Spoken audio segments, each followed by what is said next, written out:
God's grace, your foundation for leadership. Discover unearned grace at BibleVibrance.com.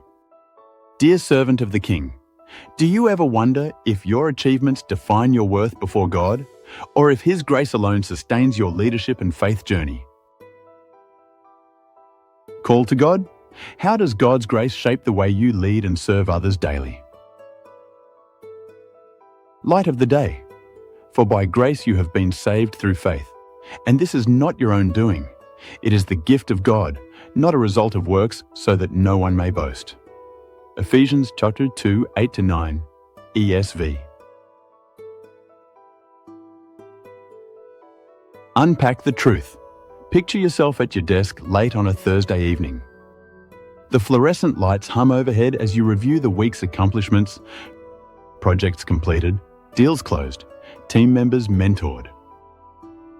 Yet beneath the satisfaction, a nagging question surfaces. Is this enough? Am I enough? You've built your career on competence, on delivering results, on proving your value. But when you close your eyes in prayer, you wonder if God measures you the same way your performance reviews do. Ephesians 2, 8-9 shatters that framework entirely. Paul's words cut through every system of earned merit we've constructed.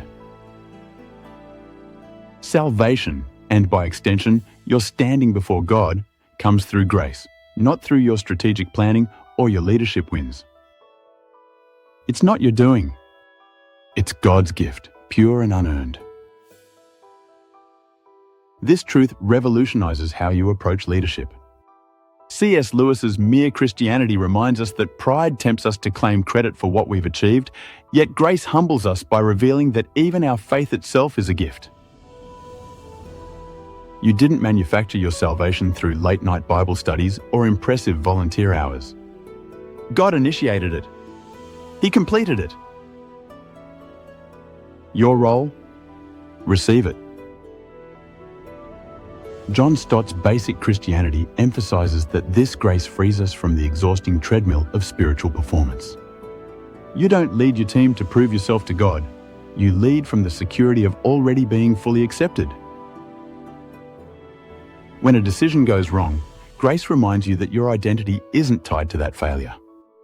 When success comes, grace keeps you from the trap of self-sufficiency. A.W. Tozer's The Pursuit of God urges us to seek God's presence not as a transaction, but as a relationship rooted in His initiative, not ours. Consider how this reshapes your daily faith journey. That presentation you're preparing? Approach it with confidence, not because you're flawless, but because God's grace covers your inadequacies. That difficult conversation with a colleague? Enter it knowing your worth doesn't depend on their approval. That moment of moral compromise tempting you? Remember that grace doesn't give license to sin, but it does provide power to resist, knowing God's acceptance isn't on the line. Paul adds a crucial detail. Salvation is not a result of works, so that no one may boast. This isn't about God being stingy with credit. It's about protecting you from the crushing weight of self-reliance. If your spiritual standing depended on your works, you'd never know if you'd done enough. You'd constantly compare yourself to others, measuring your prayer life against theirs, your generosity against theirs. Grace eliminates the scorecard entirely. Viktor Frankl's Man's Search for Meaning observed that humans need purpose beyond mere achievement. For the Christian man, that purpose flows from grace. You serve not to earn God's favor, but because you've already received it. This changes everything. Your ambition becomes sanctified, your rest becomes guilt-free, and your failures become opportunities for deeper reliance on God. Here's the key insight. God's grace doesn't diminish your effort, it reframes it. You still work hard, lead well, and pursue excellence. But you do so from a place of rest, not striving. You build because you're grateful, not because you're desperate to prove something. Your leadership becomes a response to grace, not a bid for divine approval.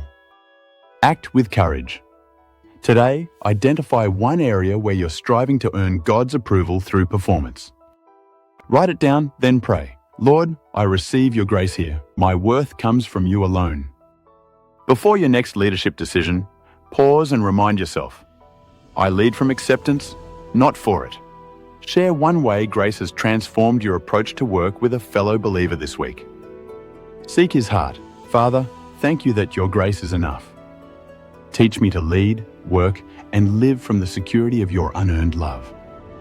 May my faith journey reflect gratitude, not performance. Guide me in your truth. Amen. Walk in His grace today at BibleVibrance.com. How has God's grace changed your leadership? Share your story in the comments.